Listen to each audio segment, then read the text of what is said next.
जय श्री राम, जय हनुमान। हनुमान मोटिवेशनल में आप सभी का स्वागत है।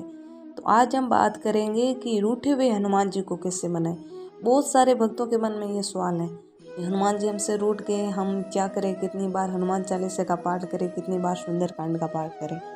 तो दोस्तों, मैं ये सब बताने से पहले आपको बताना चाहती हूँ कि जिस भक्त के मन में भी ये सवाल है कि हनुमान जी को कैसे मनाएं, तो 100% वो हनुमान जी को सच्चे दिल से प्यार करता है। वो सम्मान करते हैं उनका, डरते हैं उनसे। जिस प्रकार एक बेटा अपने पिता से डरता है कि मैंने गलत काम कर दिया, मैं अपने पिताजी को क्या जवाब दूंगा, उसी प्रकार दोस्तों जहाँ पर हनुमान जी के रूठने की बात आए तो मैं आपको एक उदाहरण के तौर पे समझाती हूँ कि एक 7-8 साल का बच्चा है और उसके एग्जाम में कम नंबर आए। वो जैसे ही घर आया तो पिताजी को पता चला कि उसके एग्जाम में कम नंबर आए, तो उसको डांट पड़ी, शायद उसको मार भी पड़ी। तो वो बच्चा ऐसे ही भूखा प्यासा रोता हुआ नीचे फर्श पे लेट गया। जैसे ही उसको नींद आई तो पिताजी को उसको उठाया और पलंग पे सुलाया और उससे प्यार किया, उसको उठाकर खाना खिलाया। जब तक बच्चा खाना नहीं खाया, पिताजी खुद खाना नहीं खा पाए। क्या मतलब, मैं आपको यहाँ पे क्या समझाना चाहती हूँ? मैं ये कहती हूँ कि हनुमान जी आपको एक पिता की तरह है। यहाँ पे उस बच्चे को डांट पड़ी उसकी भलाई के लिए। अगर हनुमान जी आपसे नाराज है तो आपकी भलाई के लिए। वो चाहते हैं कि मेरा भक्त गलत रास्ते पे ना जाए, एक सच्चाई के रास्ते पे चले। जो भी आपको लग रहा है कि ये कार्य गलत है तो आप उसे छोड़ दीजिए, आप उसे सच्चे दिल से बुलाओ और वही तुम्हें अपनी आत्मा का रास्ता दिखाएंगे।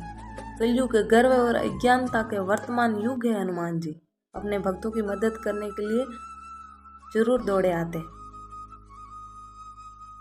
आप कुछ ना करिए, आपको लगता है ये गलत है तो आप सब गलत काम को छोड़ दीजिए और हनुमान जी के सामने बैठकर उससे अच्छे बच्चे की तरह माफ़ी मांग लीजिए और कह दीजिए कि प्रभु जो हो गया सो हो गया, इससे आगे अब मैं गलत नहीं करूँगा और अब मैं आपके चरणों में हूँ। बस बहुत सारे ऐसे लोग होते हैं कि हनुमान जी रूठ गए, 108 बार हनुमान चालीसा का पाठ करते और फिर बोलते हैं कि कुछ फर्क ही नहीं पड़ा मेरा। तो मतलब मैं कहती हूँ कि अगर आप कितनी बार भी पाठ कीजिए, आपका भाव और दिल सच्चा नहीं है ना, तो कोई फर्क नहीं पड़ता।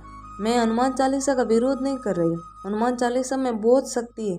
अगर आप सच्चे दिल से हनुमान चालीसा का पाठ करिए ना तो आपको अनुभव होगा। अगर मेरा कहने का मतलब है कि जो भी कार्य करे, आप हनुमान जी का एक भी नाम लेना, राम नाम का एक भी नाम लेना, वो सच्चे दिल से ले।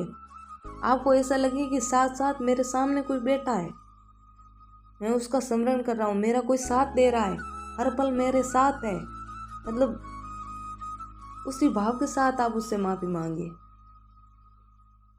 तो हनुमान जी तो वैसे जैसे हमारे पिताजी हमसे नाराज नहीं होते, मतलब अपनी भलाई के लिए, इसी प्रकार हनुमान जी नाराज नहीं होते। वो हमें लगता है हमारी भलाई के लिए हमें डांटते हैं, हमारी भलाई के लिए हमें कुछ कहते हैं। इसलिए आप हनुमान जी से हमेशा जुड़े रहिए और इसी प्रकार से माफी मांगिए। आपको अगर सुंदरकांड का पाठ और हनुमान चालीसा का पाठ आता है तो आप जरूर कीजिए।